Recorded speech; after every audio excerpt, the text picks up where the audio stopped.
Bonjour les safaristes, bienvenue dans cette nouvelle vidéo consacrée à un nouvel animal emblématique d'Afrique, le bubal.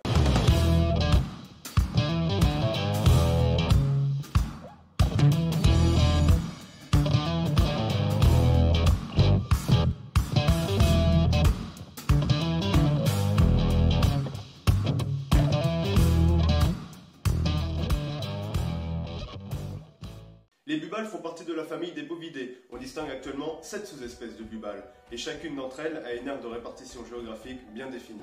Durant mes safaris en Tanzanie, j'ai pu observer l'une de ces 7 sous-espèces de bubal, le bubal de Coke. Les bubals mesurent de 1m20 à 1m45 au garrot pour un poids compris entre 120 et 200 kg. Ce sont des animaux peu gracieux. Leur tête longue et étroite, leurs pattes fines et leur dos tombant concourent à donner au bubal une apparence gauche.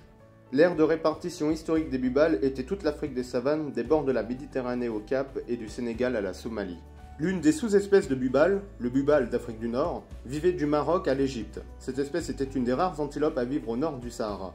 Le dernier individu a été tué dans la nature en 1902 en Algérie, et le dernier survivant de cette sous-espèce est mort à Paris en 1923.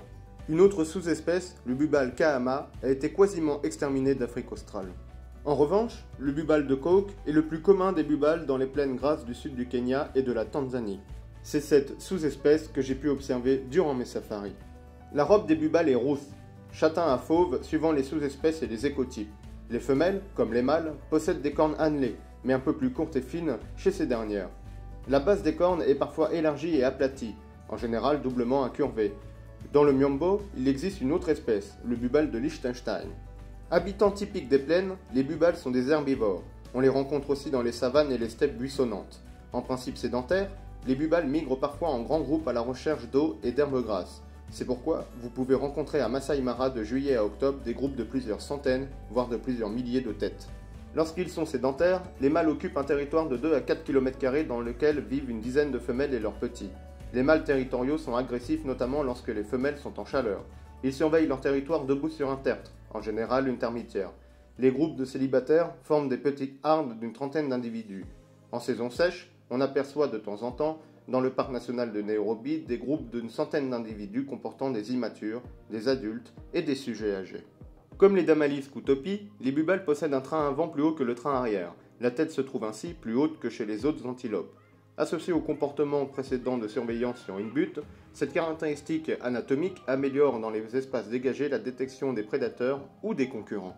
Quand survient un intrus, le mâle territorial effectue une série de mouvements caractéristiques de la tête, de trépignement et de mouvements du corps suivis de défécation aux limites de son territoire. Les bubals boivent régulièrement, mais les mâles territoriaux s'en passent pendant de longues périodes si l'herbe est suffisamment grasse, ce qui leur évite d'abandonner leur terrain. Les biotopes appropriés sont souvent très densément occupés, et lorsqu'un mâle territorial s'éloigne pour boire, il risque de voir au retour son fief occupé par un autre. En effet, lorsqu'ils migrent et se retrouvent par milliers sur une petite mais riche surface, les mâles dominants défendent une parcelle de moins de 25 mètres de diamètre. Ces mâles territoriaux sont souvent une aubaine pour les prédateurs, car ils répugnent à quitter leur domaine même lorsqu'ils sont attaqués et ont tendance à décrire des cercles autour de celui-ci. À la périphérie des territoires des mâles dominants, on trouve des groupes de célibataires. Les bubals s'associent souvent avec d'autres animaux, zèbres, gnous, damalisques, gazelles et même autruches, ce qui améliore leur survie en rendant le groupe plus compact face aux prédateurs.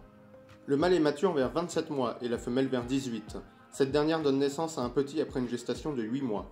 Au Kenya et en Tanzanie, les naissances ont lieu toute l'année avec 2 pics, en juillet et août, et en février-mars à Masai Mara.